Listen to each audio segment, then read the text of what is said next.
and then we'll get more details on why people believe that demons are mental illness. So Mark 5, 8 through 15. For he said to him, come out of the man, unclean spirit. And he was asking him, what is your name? And he answering, saying, my name is Legion, because we are many. And he begged him very much that he would not send them out of the country.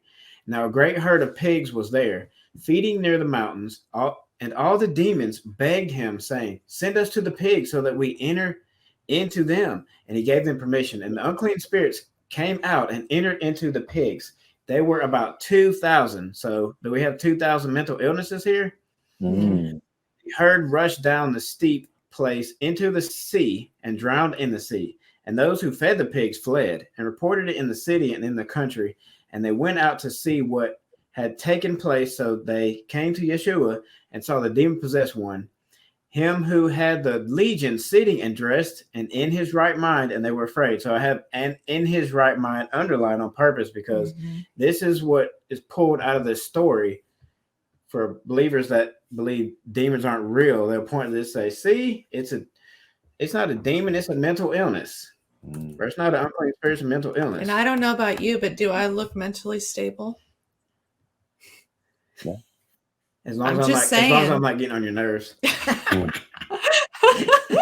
that was 2,000 parasitic worms that were cast out. Or mental illnesses. And in the pictograph, that would be described as noon, which looks like a snake or parasites. I mean, if if you have all those demons come out of you, of course you're going to be in your right mind at that point. So exactly. that's in the text. Yeah. It's not because it's a mental illness. Right.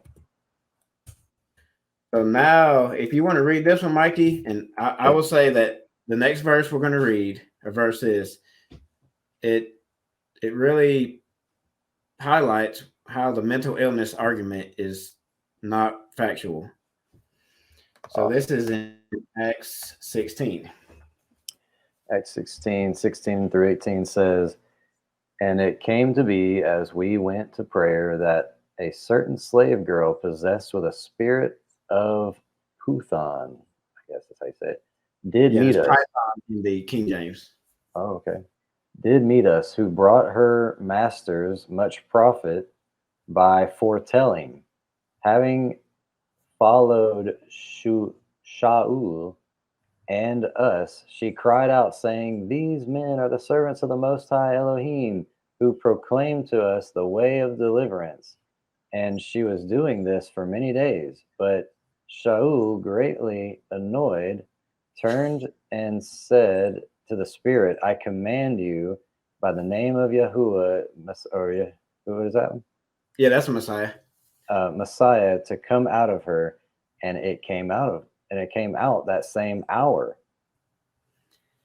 So I would say that whole argument that demons are mental illness, that argument falls apart with this story, because you see in the context she was possessed by the spirit of Puthon or Python, depending on which translation you're reading, and she brought to her masters much profit by what? Foretelling. So let's look at that, at the Strong's number. I'm actually going to show it from I think it's the Thayers, but she got that unclean spirit or demon because she was practicing witchcraft. So let's look at in the Thayers, the definition here. And this is the only time this word is used in the whole New Testament. So I think it is significant. So it's from if you want to look it up, G4436.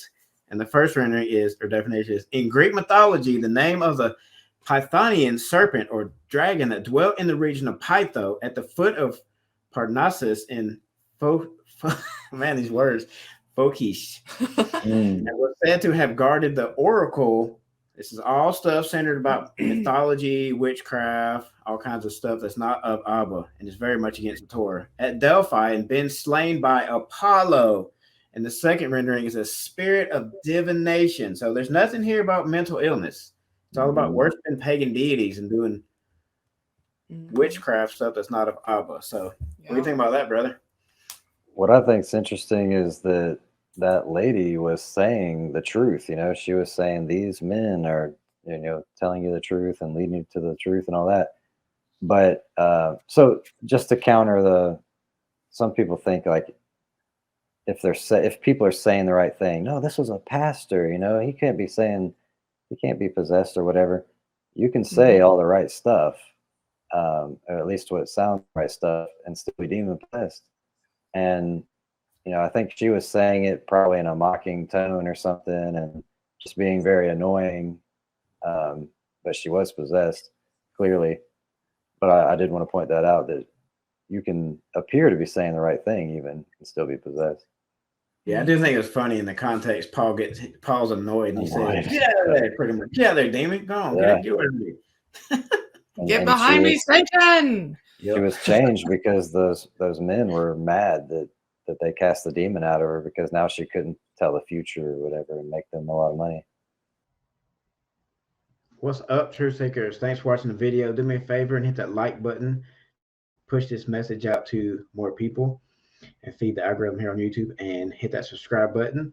Hit the notification bell to be notified when I upload future videos, and so we can stay connected in the future.